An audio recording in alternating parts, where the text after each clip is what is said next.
church in Indiana, and I lived on a farm, so you can imagine everything was very traditional. We would go to church every single Sunday, and I started playing handbells at the age of 8. When we moved to Arizona, I continued with the handbells, joined the choir, and I became a deacon at age 15. And then they started making me preach for practice in the youth services.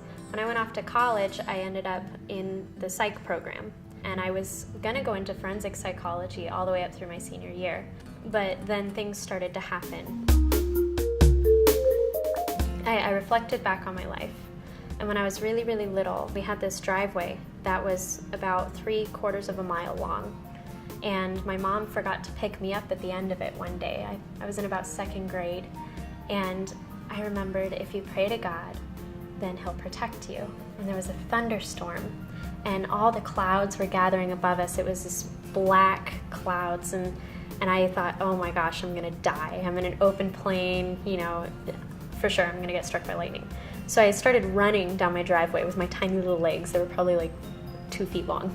And I'm praying to God, praying and praying and praying. Don't let a single drop hit me till I get home, please, please. I was just terrified of thunder. And the second I got in the door, all the rain just straight down, and there was no sprinkles, nothing. And lightning actually struck our guest room that evening. So I felt like God was protecting me in that instance. And then this past year, I had some difficulties.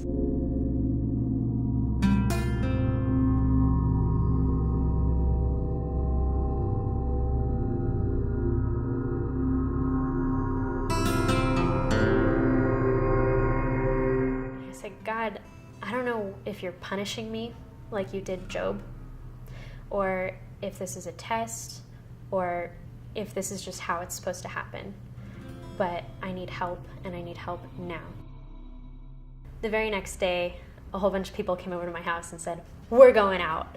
And I started to feel better, and I said, thank you, God.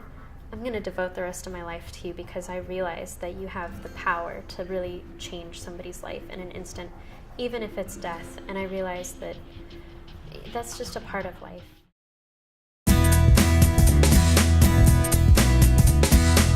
We have about 100 students at the school. It's a very nice place to be. It's a very small campus, but everybody's very, very helpful, and I absolutely love it there. We have to just learn, why are we here? Why does this matter to us? And then focus on ways that we can develop our home life to fit with our church life, and that is when we will truly be at peace with God.